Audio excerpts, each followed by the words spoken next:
You know what the sound of that was? What? The PuffCo peak. Yeah. And today, this episode, we talked to, Roger, the CEO of PuffCo. I asked him how he started smoking cannabis, which actually no one has asked him before. So you heard it first on the APC. We asked him how the idea of the peak even started. His biggest speed bump he's had with PuffCo. I talked to him about if he's ever tried CBD. That was an interesting response. I did not expect his response from that.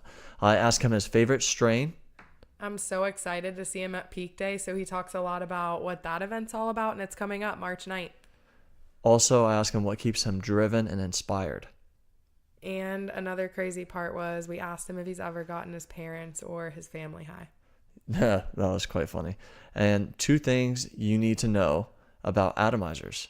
Yeah, which has honestly been a huge problem with people just throwing shade. I mean, you're No, always yeah, going to have the haters, but exactly. And Roger makes everything clear and cut and dry. I love it. He has a great business. He's a great businessman. He's doing some big things for this community. I'm very appreciative that we had him on today. yeah, it was awesome. Heck So yeah. here it is. Woo! Hey, PC. this is Ray and A. How you doing? Doing well. How are you guys? We are fabulous. Good, man. We're in San Jose, so we're not too far from you. Probably about 4 or 5 hours north. So we're living the good life in California too. Yeah, awesome. Yeah, that's right. I know I saw at least one of you at Emerald Cup. So I know you guys are locals. Heck yeah, yeah. You actually saw both of us, man. That was really Oh, I cool. did. That's right. That's right. You were there. I'm sorry. No, it's You know, okay. listen, it's the highest I get is at Emerald Cup, but I do remember now. Hey, if you're gonna do it anywhere, that's the place to do it. Yeah, totally. Well, and hey, coming up, I'll see you on the 9th. So that'll be a fun day as well. We'll get into that. So yeah, Nice. Yeah. yeah, we'll just we'll roll right into it. So today we're talking to Roger, CEO of PuffCo. PuffCo is located in Los Angeles, California. They actually started out in Brooklyn, New York, which is really cool because as we've talked a lot on this podcast before, the stigma against the East Coast and the West Coast is crazy. So we're happy to have him. And if you want to just start out, Roger, giving kind of your little statement about PuffCo for our listeners that maybe don't know who you are. Sure. Yeah. So I'm Roger. I'm the CEO of PuffCo. PuffCo is most known in 2019 for making the PuffCo Peak. It is a smart rig that we would say has kind of swept the community. And I guess we'll be talking more about it today. Yeah, I love it. I am a huge user of the Peak. Austin, on the other hand, he definitely fancies his flower a little bit more. But honestly, Roger, you have got this guy to dab. So 100%.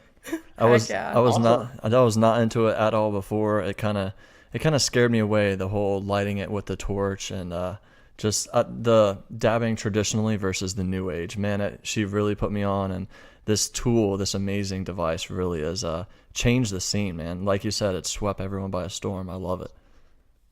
Thank you. Yeah, I mean that was kind of the goal. Was I felt like I was such a big fan of dabbing. There was no better experience when it came to cannabis, at least as far as I'm concerned. And as a New Yorker, and that's where we were as we were developing this was New York.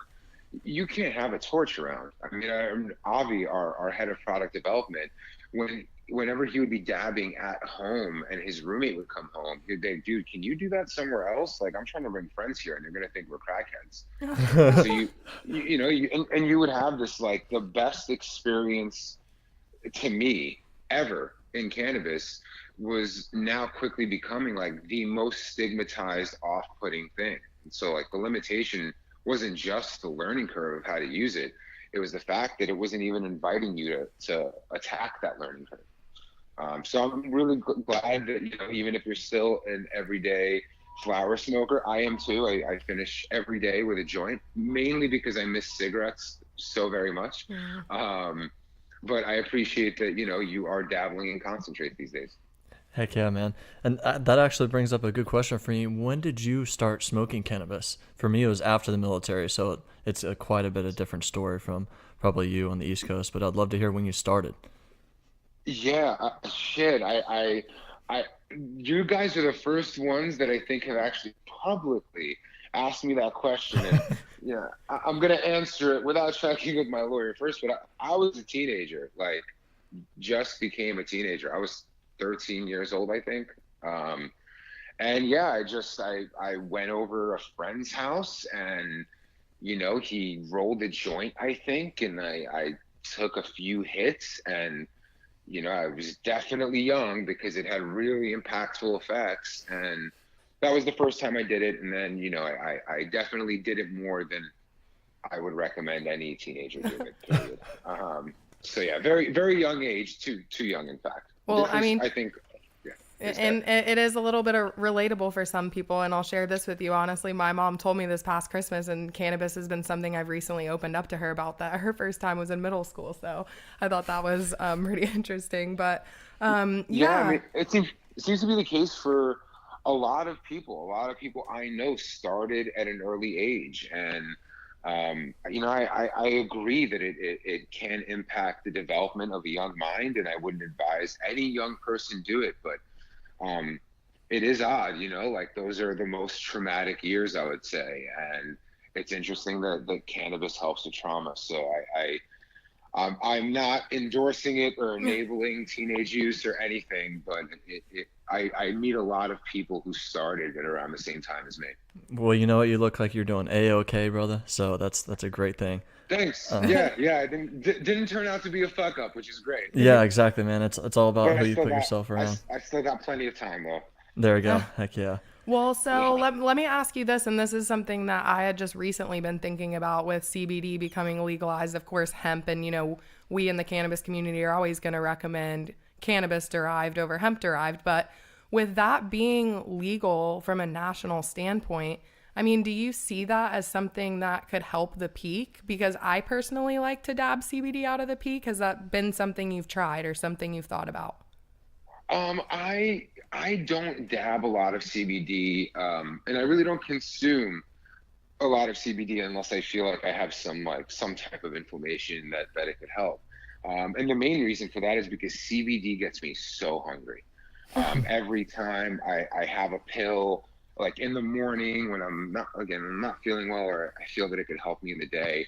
And by the end of the day, I'll be like, what's wrong with me? I ate like double the amount I normally did. So I'm personally not a big user of it. However, I have tons of friends, many PuffCo employees that use CBD, that have family members that live by CED because they have a disease that CBD aids in relieving the symptoms of. So I'm a big believer in it, and I do champion the peak as being the absolute best way to consume CBD. I believe that the fastest way for CBD to get absorbed into the body is through inhalation, and I can't imagine a better way of doing it than through the peak. Certainly not using a torch. Maybe with an e-nail, if you don't mind, a very large, complicated system living on your tabletop. Right. But yeah, I'm all for it. I'm all for CBD. I'm all for people who need to consume it using the peak with it. And I'm honored when they do. Well, and something I notice about the peak and being a frequent user is just, and you say this a lot on your lives, is that the consistency and the flavor, and it's a great experience no matter if you're a brand new dabber or a connoisseur. So, how do you feel that that's gonna kind of be moving forward? I mean, that was all, I guess, to get a bit preachy. I believe that the reason dabbing is so great for those of us that live by it is because of reclaim. And for those that don't know, reclaim is what's left behind in your bowl when you're done dabbing. It's just like this dark, liquidy oil. And that's chock full of CBN. And CBN gets you really sleepy, a little bit hungry. And that's the parts of cannabis that I actually don't like.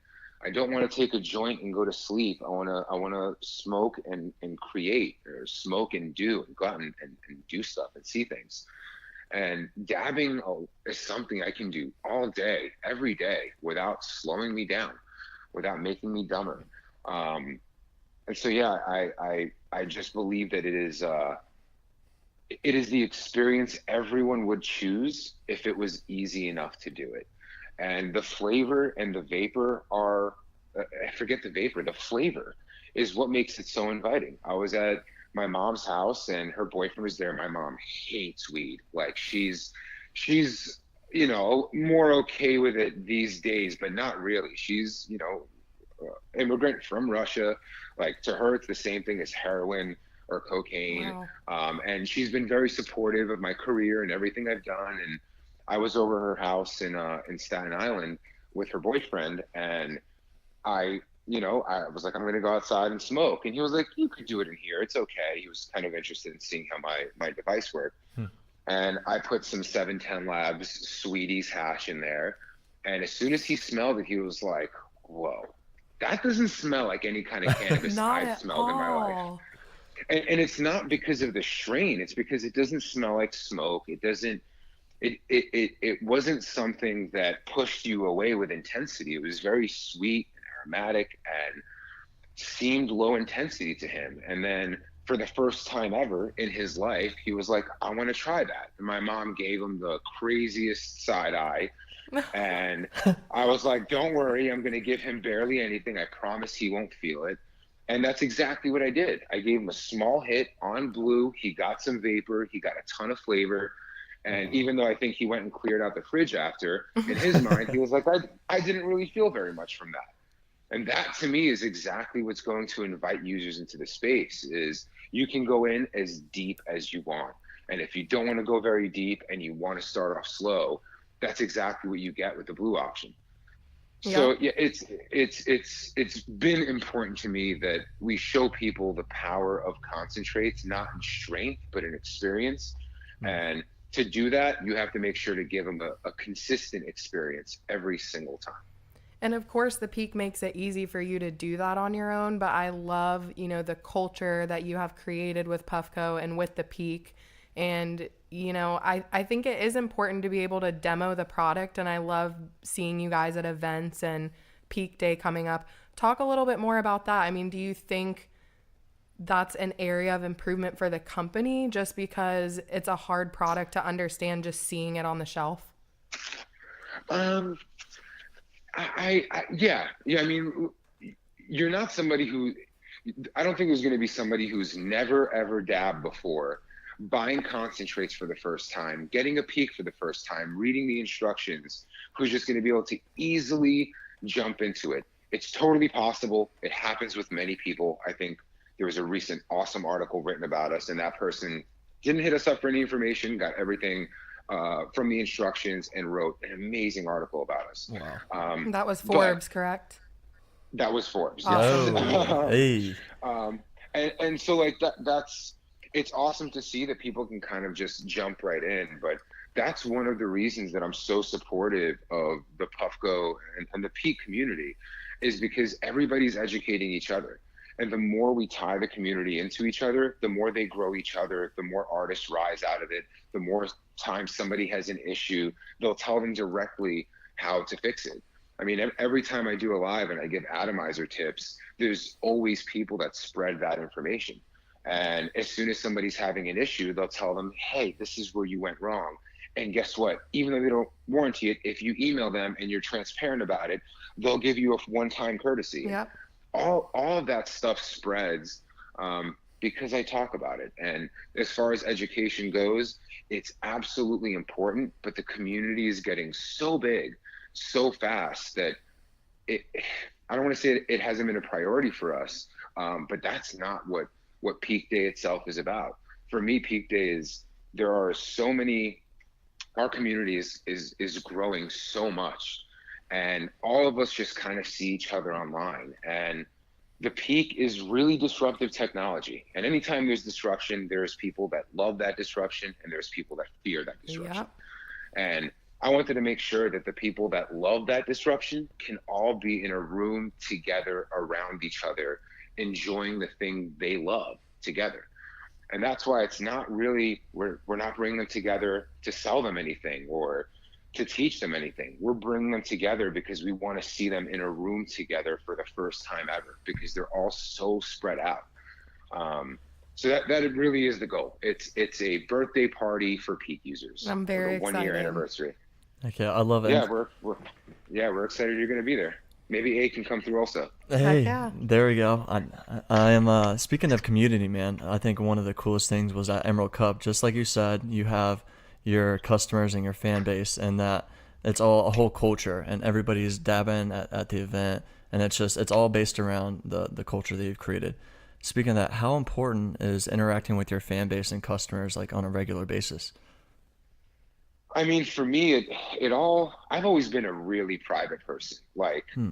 so private that when I created PuffCo initially, my business card literally said PuffCo, and then on the back it said Roger at puffco.com, because I was like, that's all you need to know about me. My name Wow. is Roger, and you can find me at puffco.com, and this is my email.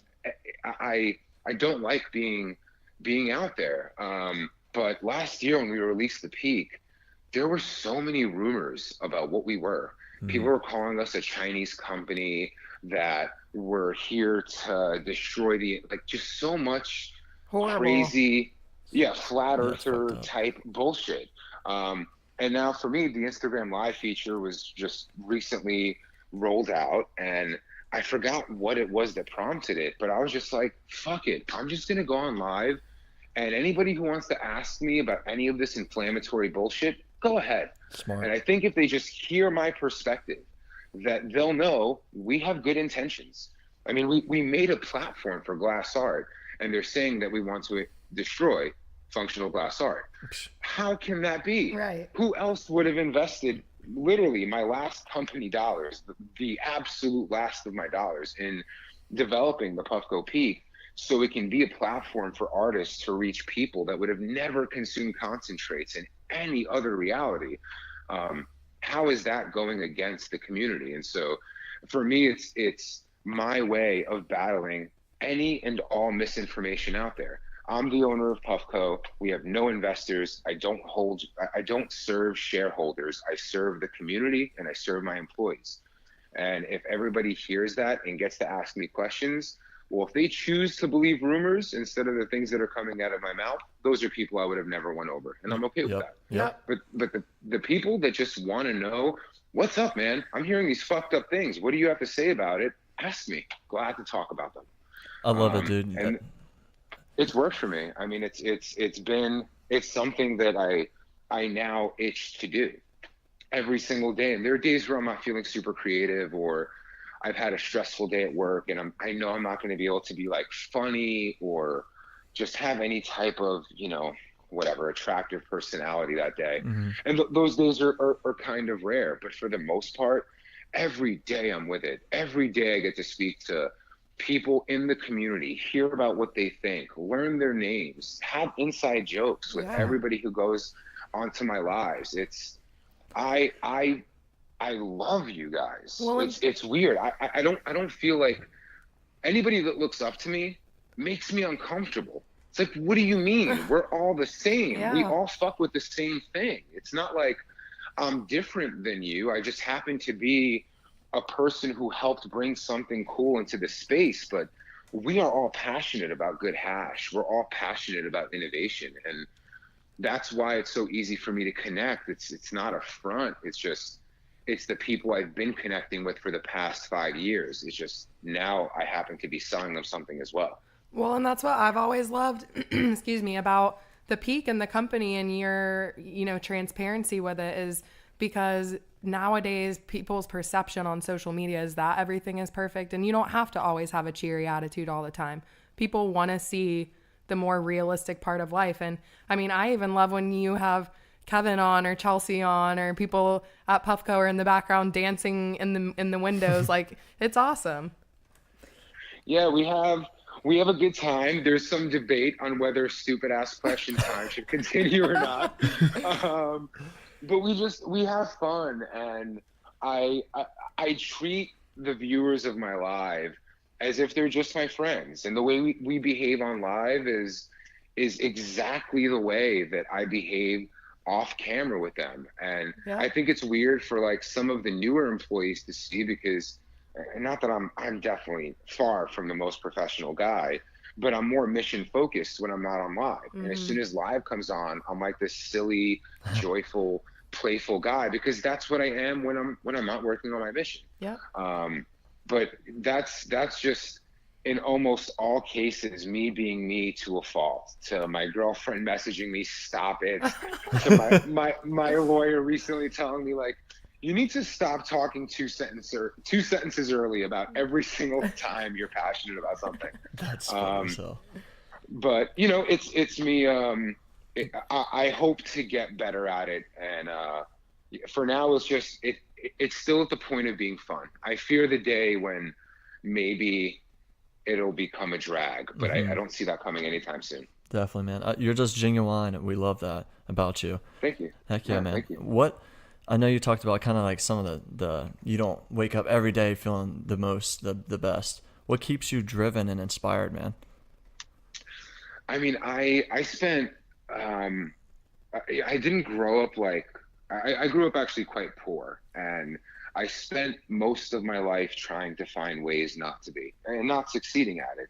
And even when I created PuffCo, for about the first three to sorry, let me send this to voicemail.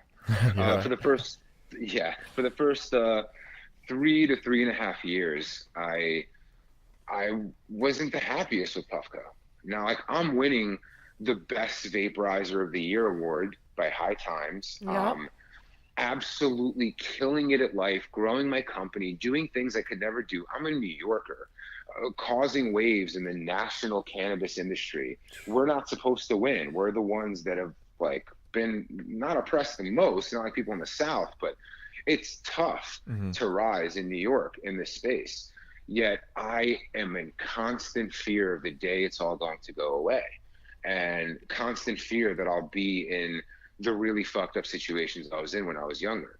And what keeps me driven every day is that I hit a point where I kind of realized that there's no amount of money that I can earn that would ever be like, okay, great, I'm in a safe space now. And I started looking at the times in my life where I have been happy, and that's when I'm chasing my dreams.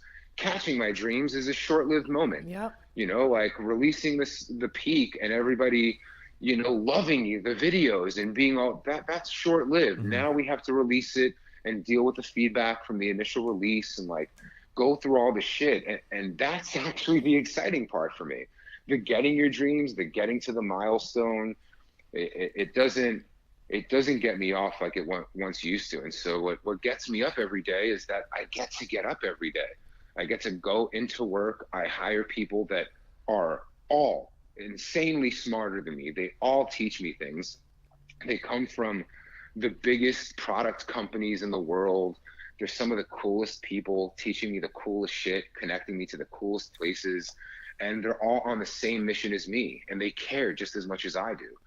I mean, You can't ask for more. No. exactly. So like every day I wake up, I'm living my dream. I'm convinced this is a simulation. Like there are times where I get too high and I'm like, did I die in 2012? And this is like my programmed heaven or something? Because yeah, life is great. Well, it is I couldn't ask crazy for to more. think too, you know, when you won the awards for the pens and stuff. I mean, that was years ago. I mean, what a time to be alive. It just keeps getting better and better. And I love the Yeah. fact that you enjoy the journey, man. Like you said, the short-lived moments that your euphoria is way up. That's only for a temporary amount of time. You're enjoying the whole process of the problems, the good things, the achievements, everything. I love that, I dude. mean, the milestones are for others, right? Did you or did you guys go to college? Yes. Yes. Did you enjoy college more than getting the degree? Yeah. Yes. 100%. The degree doesn't Yeah. mean shit. Yeah. Exactly. That marker that you get to show you're done with your journey is not nearly as good as being on the journey. Yeah. It took me 33 years to kind of realize that. And I will say that like my transformation, like I've lost a bunch of weight and everything else, but my mental transformation came just before the peak was released.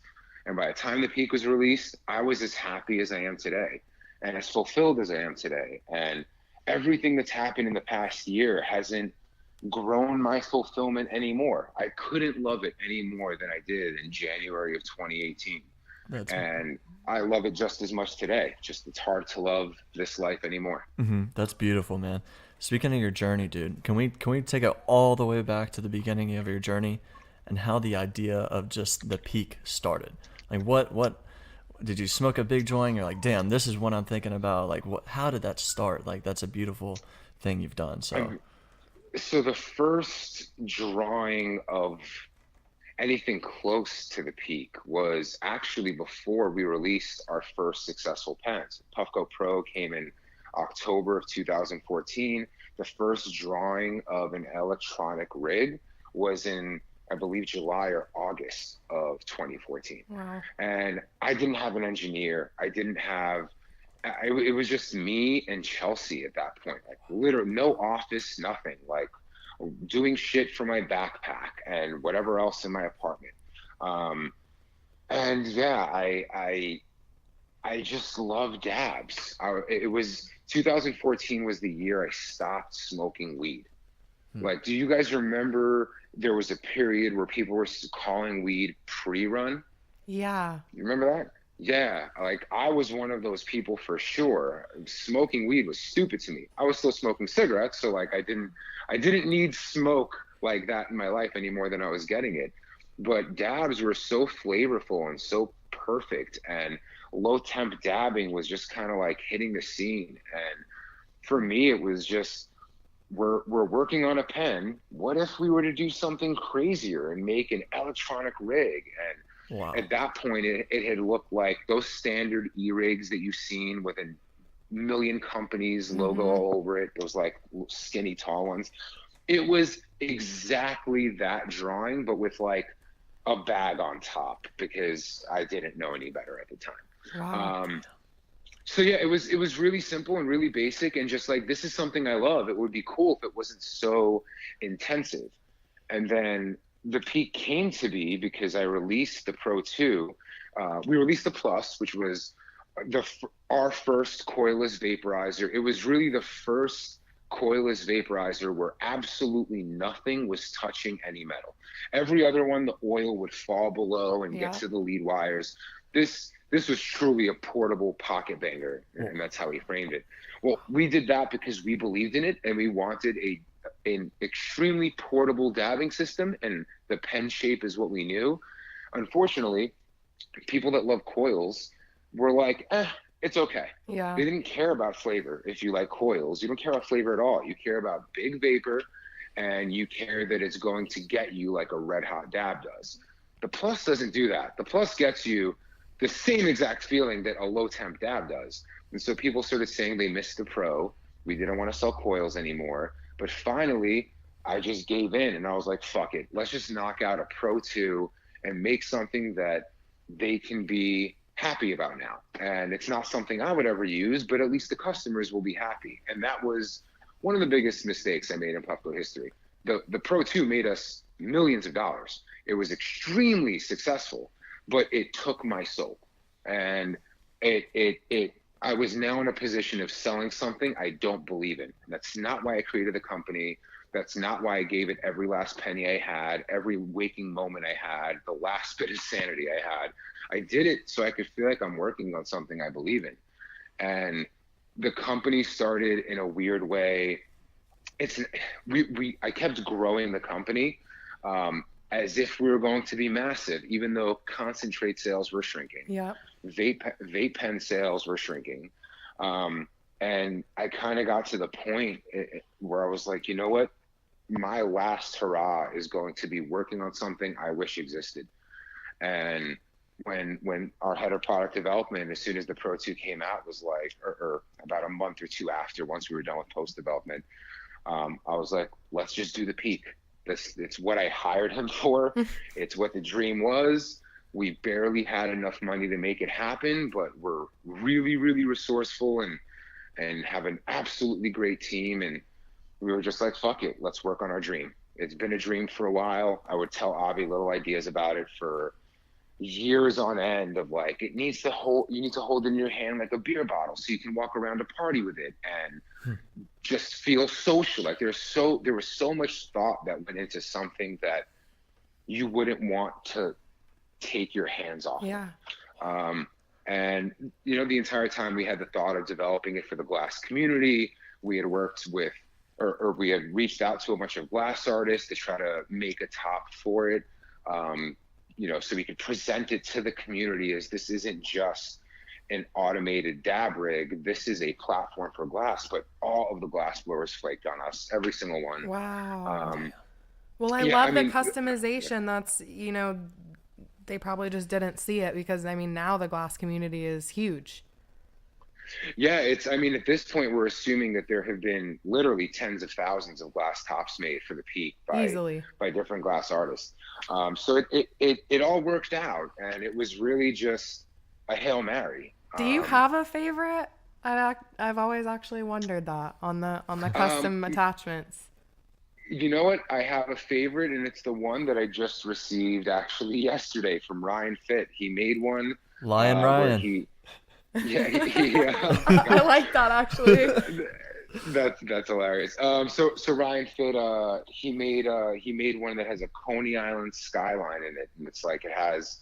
I'm from Coney Island. It is literally the view I would see out of my window growing Wow. up, and the building I grew up in is actually in the piece. So he absolutely killed it, and I think this is going to be the piece that I'll be rocking for the next few months at the very least. That's Every day. awesome. Well, I'm curious too. Like, I know we were just talking about like dabs and their flavor and the taste and all that. I'm a huge fan of 710 Labs. I know you are too. I'm excited Frosty's going to be at Peak Day as well. Are you guys going to collab with any companies like that, or what would that look like, or is that not even a thought? I don't think so. I think that we have a lot of talks of collaborations here in the background, and we had one really cool one lined up, but it fell through because of cannabis reasons, because Right. they're afraid of being in the space. I think what's important for the biggest companies in cannabis to do is to reach outside of cannabis for collaborations. And I'm not talking about rappers that are pay for play.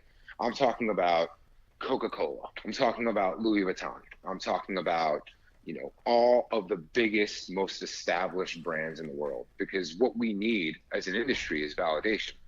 And if I go and I take, a Frosty, Feeling Frosty, if I take their logo and I just put it on the peak, we're selling to the same user all over again. And they can just take a Feeling Frosty sticker and put it on a peak. But if we can collaborate with a leader outside of our space, what it feels like to the consumer buying it is validation. Yeah. In the cannabis community. And what it feels like to the consumer buying it from the community of the company we collaborate with is that they now have as much insight into our space as the users that have been here for a decade. And that's the type of collaboration I'm looking for. So if there are any cannabis companies out there looking to collaborate, please don't ask me, because we're not growing our industry by doing that. Yeah. We're just we're regurgitating the same shit to the same people. And if we can really call ourselves leaders of the space, we have to grow it. And I love the thought process behind that. Yeah, I've never thought of it like that. So that's a really cool perspective. Would you say that that's been like the biggest speed bump of that PuffCo has hit, or what has been the biggest, like, hardest thing you've had to overcome? Man, so the hardest thing to overcome, man, just my early failures. Okay. I think what hurt the most was the first time you feel a pain that deep. So like we lost our supply chain so we won Best Vaporizer of the Year, right? 2015. At the end of 2015, we lose our supply chain. So we have the hottest selling vaporizer in the United States. We lose the ability to make it. And there's a company out there copying the hell out of it. Wow. And selling the hell out of it and attacking our brand while selling it, telling people I'm out of business. I'm going to see my tattoo artist a year later, and he's like, "Hey man, everything okay? I heard you went out of business." That's how deep the rumors would go. So like that stuff hurt because it was the first time I had encountered that. Now I'm going through worse stuff today when it comes to copycats or people trying to hurt my brand, or major fuck ups in the supply chain where we were supposed to get X amount of units and now we're getting half of that. Like all these things, we've gotten much better at it. We always find a way to get through the issues. But the first time they happen, the first time you feel like something you love is about to leave you, those were the hardest hurdles. And over time, you develop confidence that you're not the kind of person who's ever going to let anything go without a fight, and that you're a capable person of seeing the fight through. That confidence has really made it so there's nothing that falls on my plate that actually makes me go crazy anymore. I mean, yeah, you can overcome anything when you really think about it. Yeah. I mean, if you have enough confidence, and if you have enough experience, like if it's confidence that comes from experience, yeah, you know, it's just like, okay, well, I lost my entire supply chain, and I was a 6-person company then, growing into a 12-person company, and I had to jump on a plane to China with my team, and I stayed out there for a month straight. And Avi, we just hired, he stayed out there for a month straight. He was supposed to be there for 4 days. And Tom, who's the program manager for the Peak and does all the stuff relating to the Peak, he was out there for 3 months. I mean, that shit was brutal. We're going to a different country. Yeah. And so now that we have leaders, that we have, you know, the former head of operations for Beats by Dre, their first operations hire, all the way through to their sale to Apple, that's the guy running our shit now. Wow. So, like, if we made it through it as this novice team back then, we'd be fine. You know, we have the experience, we have the patience, we have all the things. Yeah. And if anyone can figure it out, we can. And that's always the mentality. And if we can't, then we just find something else that we can do to get to our goals. I love it, man. And to shift in a little bit of a different direction, I was watching your live yesterday. And just to reiterate for our fan base that doesn't know, could you re-mention the 2 things that you need to know about atomizers? I know you've been listening on listing this on your info card. I'd love to. So there are 2 things to keep in mind to get the absolute most use out of your atomizers. They will last you borderline forever. Yeah. That is, don't force oil out of your bowl. That's rule number 1. Ways to do that is by putting too much oil into your bowl. It's by inhaling too deeply, or using an aftermarket carb cap that helps force it out. So just make sure when you're taking your dab and you take your cap off and you look in your bowl that it wasn't empty. If you emptied it by inhaling, you might have just fucked it up. Maybe not, but you might have. So just use a little less oil, or avoid the other things I said. The second thing is, don't disassemble your atomizer when it's cold and gross. Just unscrew it and throw it in a cup of ISO and let it sit overnight. And it'll just come apart naturally. Those 2 things, and I can't remember the last time me or any of my friends or any of the people that have heard this device have even come close to having an issue. So that's the best advice I can give everyone. And the analogy I try to give them to the people who are like, no, I know what I'm doing, is if you took a Ferrari off-roading and you busted the suspension and popped the tires, and you went to Ferrari and you were like, what the fuck, this thing sucks. And they were like, listen, don't take it off-roading. And you're like, don't tell me what to do. I know how to ride a car. That is a great analogy. That's a bit of what we experience. So it's like, we get it, you know, you've taken this ride before, but not this way. So just hear us. And at least on my end, that's the most frustrating answer I get, is that you're blaming me. Don't blame me. You need to do better. And it's like, well, the cost of that is that we would have to lock our atomizer system. We can prevent people from ever doing this again, but we would completely ruin the third-party market for all accessories relating to the atomizer.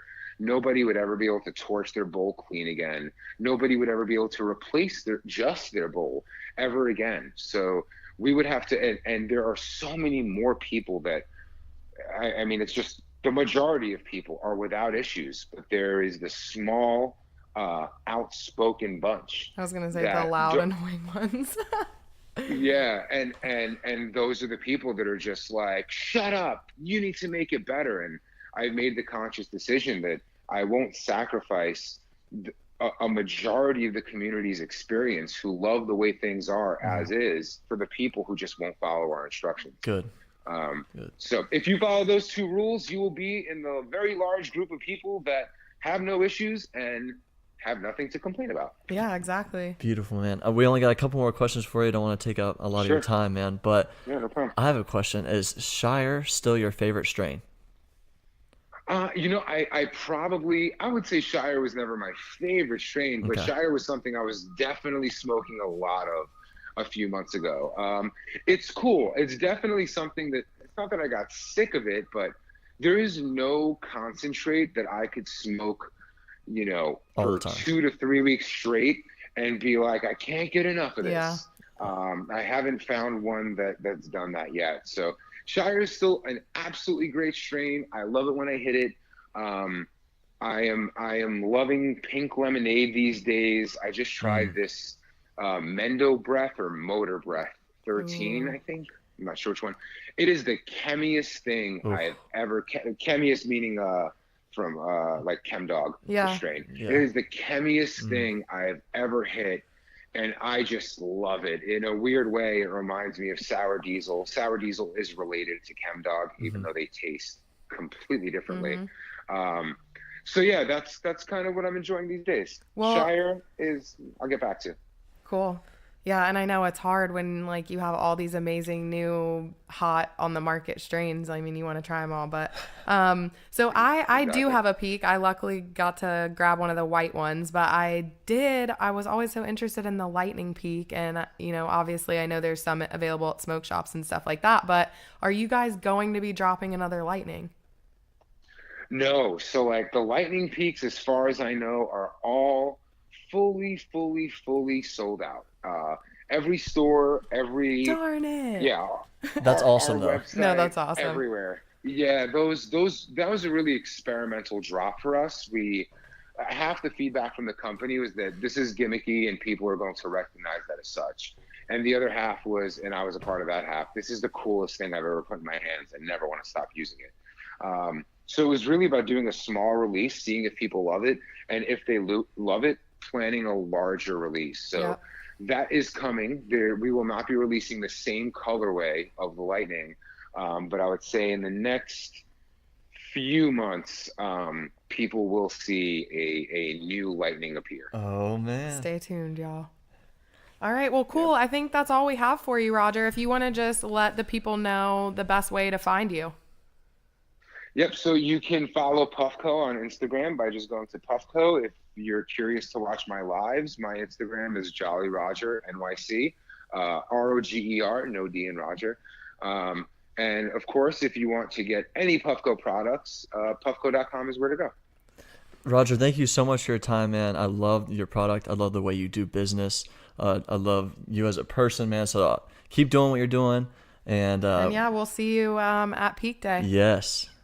Awesome. Thank you, guys. Can't wait to see you there. Thanks, Roger. Have a good night. Talk to you soon, buddy. Thank you for listening to America's Podcast. If your goal is to be informed on current cannabis news, educated on the newest laws and regulations, at the same time be entertained by your crazy but relatable host, you're in the right place. If you enjoyed the show, please share our passion with others so we can better inform the whole world. We would highly appreciate if you subscribe and leave us a 5-star review on iTunes, and by mentioning us to your family and friends. As always, we love hearing and interacting with you. Please continue to ask us questions and to keep us updated on your cannabis journey. We are here to inform, educate, and entertain the whole cannabis community on Earth. Maybe one day we will branch out to Mars. If you'd like to inquire about advertising with APC, email us at info@americaspodcast.com. We thank you for your support, and until next time, this is APC, America's Podcast.